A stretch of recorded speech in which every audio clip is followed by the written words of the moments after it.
Cancer आपका अपना cell है जो कैंसरस हो गया है। It's a terrorist cell.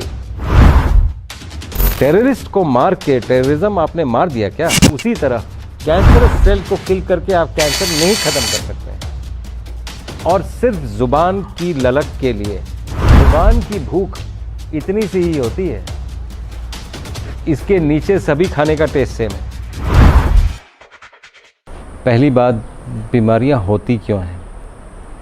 कोई भी बीमारी क्यों होती है? हम प्रकृति से इतना दूर चले गए हैं, और प्रकृति से दूर विकृति के पास। अगर विकृति नहीं चाहिए आपको तो आपको प्रकृति के पास आना पड़ेगा।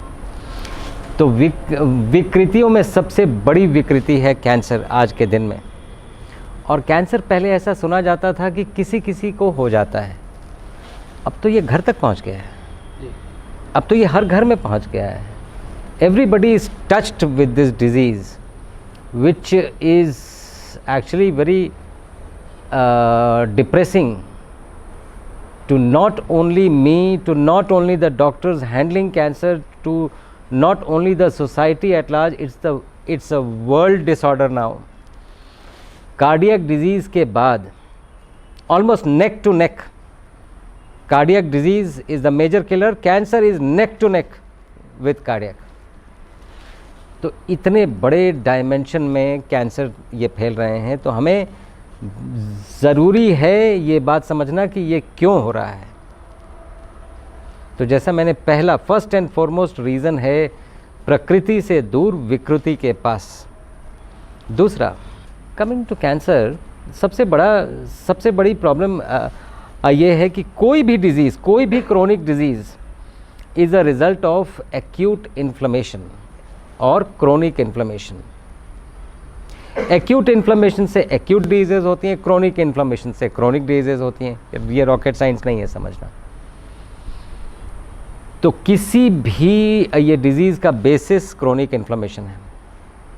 Inflammation that means in flames. तो ये फ्लेम कहाँ से आ रहा है? ये फ्लेम हम खुद लगा रहे हैं अपने खाने में, अपने जीवन में, और अपने वातावरण में। हर जगह हम फ्लेम लगा रहे हैं और हमें लगता है कि हम तो कुछ कर ही नहीं रहे हैं। So we ourselves are in flames, जिसके लिए कई टेस्ट हैं। हम देख सकते हैं कि हमारा इन्फ्लेमेशन लेवल बढ़ा हुआ है। पहली चीज़ ये है कि हमें 8.7 मिलियन स्पीशीज़ हैं इस प्रकृति में। एक और स्पीशी बता दीजिए जो अपना खाना पका के खाता हो। इंसान को छोड़ के और कोई नहीं खाता है। इनफैक्ट अगर जंगल के जानवर को पका हुआ खाना आप दे दें, वो सूंघ के छोड़ देगा। दूसरा, ऐसा लगता है हमारे पेट में पता नहीं महिषासुर ही घुस गया है। आप एक कुत्ते से कंपेयर कर लें। कुत्ता एक बार सूंघेगा और बता देगा उसको खाना है कि नहीं खाना है। हमें आज तक ये पता नहीं चल पाया कि हमें क्या खाना चाहिए, क्या नहीं खाना चाहिए। बड़ी विडंबना है ये। सोचने जैसी बात है कि हमें आज तक ये नहीं पता चला। प्लस हम हर खाने को जला देते हैं, और सिर्फ ज़ुबान की ललक के लिए। मैं आपको बताऊं, ज़ुबान की भूख इतनी सी ही होती है, इसके नीचे सभी खाने का टेस्ट सेम है। पेट की भूख बहुत कम होती है, ज़ुबान की भूख तो मिटती ही नहीं है। और सिर्फ ज़ुबान इतना दूर, उसको जाने के लिए हम कई हथकंडे यूज़ करते हैं। उनसे दूर आना ज़रूरी है, तभी हम प्रकृति के पास आ पाएंगे और हेल्थ के पास आ पाएंगे। All cancers follow a common minimum pathway. उसको कैंसर बोलने का क्या तरीका है? मैं डायग्नोस्टिक्स का आदमी हूँ, इसलिए मुझे डायग्नोसिस में ठीक से पता है कैंसर बोलने का क्या तरीका। एक कॉमन मिनिमम पाथवे सभी कैंसर्स लेते हैं। वही कॉमन मिनिमम पाथवे अगर बस्ट कर दिया जाए तो कैंसर्स को कम से कम वहाँ पे रोक दिया जा सकता है जहाँ पर हैं। अब आप इसका अगर इतिहास देखें कैंसर का, 1970 में निक्सन थे अमेरिका के प्रेसिडेंट। उन्होंने डिक्लेयर किया था वॉर अगेंस्ट कैंसर। क्योंकि सेकेंड वर्ल्ड वॉर ख़त्म हो गया था और द वर्ल्ड वॉज ऑन ये डेवलपमेंट फुटिंग। उन्होंने डिक्लेयर किया वॉर ऑन कैंसर। तो वॉर का क्या मतलब है? वॉर का मतलब है मार काट। तो मार काट शुरू हो गई। सर्जरी क्या है? काट है, काट दिया हमने कैंसर को। रेडियोथेरेपी जला दिया, कीमोथेरेपी पॉइजन कर दिया, मार दिया। वॉर का ये मतलब था। अब कैंसर आपका अपना सेल है जो कैंसरस हो गया है। It's a terrorist cell. Terrorist को मार के टेररिज्म आपने मार दिया क्या? टेररिज्म के जड़ तक जाना होगा, उसके साइकोलॉजी को पहचानना होगा, उसको जड़ से हटाना होगा, तब आप टेररिज्म ख़त्म कर पाएंगे। नहीं तो यूजुअली टेररिस्ट को किल करके टेररिज्म आप नहीं ख़त्म कर सकते। उसी तरह कैंसरस सेल को किल करके आप कैंसर नहीं ख़त्म कर सकते हैं। और this is a progressive disease. क्यों? क्योंकि कैंसर क्या करता है, दो ही तरीके हैं हमारे बॉडी को रीजनरेट करने का, एक स्टेम सेल्स और दूसरा जो इम्यून सिस्टम के तरीके हैं। स्टेम सेल्स को कैंसर क्या करता है, शुरू में ही पकड़ लेता है। उसको अगर आप वल्गर टर्म्स में बोले, because cancer is a vulgar disease, I want to use the vulgarest language that is possible, child molestation. Stem cell एक चाइल्ड सेल है, उसको मोलेस्ट करना शुरू करता है, उसको अपने में मिलाना शुरू करता है। तो there is a blast of these cells. तो cancer is growth. Normally body के सेल्स का ग्रोथ ज्योमेट्रिक प्रोग्रेशन में होता है, ये अरिथमेटिक प्रोग्रेशन में होता है। कैंसर के सेल्स का ग्रोथ ज्योमेट्रिक प्रोग्रेशन में होता है। इतना जल्दी, इतना ज़्यादा फैल जाते हैं और वो पूरे बॉडी का मेटाबॉलिज्म चुरा लेते हैं। तो पूरे बॉडी का मेटाबॉलिज्म अगर चुरा लिया तो पूरी बॉडी कम हो गई, कैंसर बढ़ गया। यही तरीका होता है। तो उसको हमने अगर मार के निकाल दिया, काट के या निकाल दिया, रेडियोथेरेपी दे दिया, कीमोथेरेपी, किस बेसिस से क्यों कैंसर हुआ था, इस बात तक पहुंचना ज़रूरी है।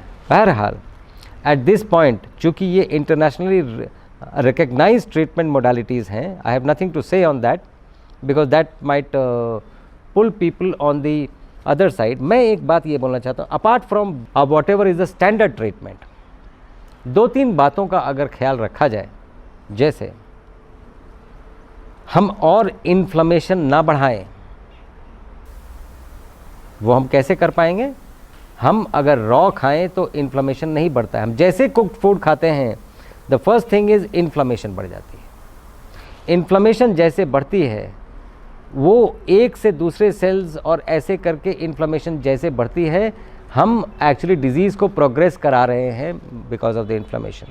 जैसे ही हम इन्फ्लेमेशन कम करेंगे, डिजीज़ कम होती जाएगी। वो एक मैं तरीका देख रहा हूँ। दूसरा ये है कि हम ज़्यादातर रॉ खाएं और ज़्यादातर सीजनल फ्रूट्स खाएं और जीएमओज से बहुत दूर रहें और नेचुरल चीज़ों के पास जाएं। कैंसर्स में एक चीज़ का ध्यान, जो मैंने ये बोला कि हमें इन्फ्लेमेशन नहीं बढ़ानी है। दूसरा, if you look at the histopathological evidence, वो ये कहता है कि कोई भी एक सेल नॉर्मली रिग्रेस होके एक ऐसी स्थिति में चला गया है कि वो कई तरह की चीज़ें बनाने लगा है। अगर हम जेनेटिक वे से वहाँ तक पहुँच पाए तो उसको किल कर सकते हैं। वो भी कोशिश कर ली गई है और वो एक genes genetic basis of disease वाला प्रोजेक्ट, वो भी एक शिथिल तौर पे पड़ा हुआ है और ऑलमोस्ट फेलियर के कगार पे, क्योंकि इतने जीन्स और इतने जो जेनेटिक म्यूटेशंस हैं जिसके चलते कैंसर हो रहा है, उसके अगेंस्ट में मेडिसिन्स बनाना संभव नहीं है। इतने ज़्यादा, एक ही डिज़ीज़ में 2-3, 4-5 हज़ार म्यूटेशंस हैं। हर एक के अगेंस्ट में अगर आपने एक भी ड्रग बना दिया तो 4-5 हज़ार ड्रग कितने दिन में लिया जाएगा? तब तक तो पेशेंट की क्या स्थिति होगी? तो इसलिए दीज आर इम्पॉसिबल थिंग्स। तो what is the next best approach? The next best approach is your immune system knows very well how to deal with it. इसलिए आप देखेंगे आजकल रेडियोथेरेपी, कीमोथेरेपी, सर्जरी के अलावा इम्यूनोथेरेपी चल पड़ा है। इम्यूनोथेरेपी में हमने भी ट्राई किया है कुछ ये करने का, कुछ इंट्रोड्यूस करने का, वेरिन हमारी कोशिश ये है कि इम्यून सिस्टम को बूस्ट किया जाए। इम्यून सिस्टम एक बार बूस्ट होगा तो सभी कुछ को ठीक कर देगा। नॉट ओनली कैंसर, कैंसर को भी ठीक कर देगा, कोरोना को भी ठीक कर देगा। आप देखें कोई भी ये बीमारी के लिए हमारे पास लड़ने का सिस्टम इम्यून सिस्टम है। इसीलिए मैं हमेशा बोलता हूँ, भगवान कहीं बाहर नहीं है, अल्लाह कहीं बाहर नहीं है, गॉड कहीं बाहर नहीं, आपके अंदर बैठे हुए हैं। भाई राजीव दीक्षित जी के भारत को विश्व गुरु बनाने के सपने को पूरा करने के प्रयास में एशिया का पहला 1000 बेड का integrated hospital Shuddhigram HIMS Delhi NCR Meerut में खुल चुका है। इसके अलावा चंडीगढ़, डेराबसी, नवी मुंबई, लखनऊ, गुरुग्राम, अमृतसर, दिल्ली, लुधियाना और देश के अन्य कई स्थानों पर भी हिम्स अपनी सेवाएं दे रहा है। हर kidney fail patient, liver patient और कैंसर के पेशेंट तक ये वीडियो पहुंचाकर आप भी इस मुहिम का हिस्सा बनिए।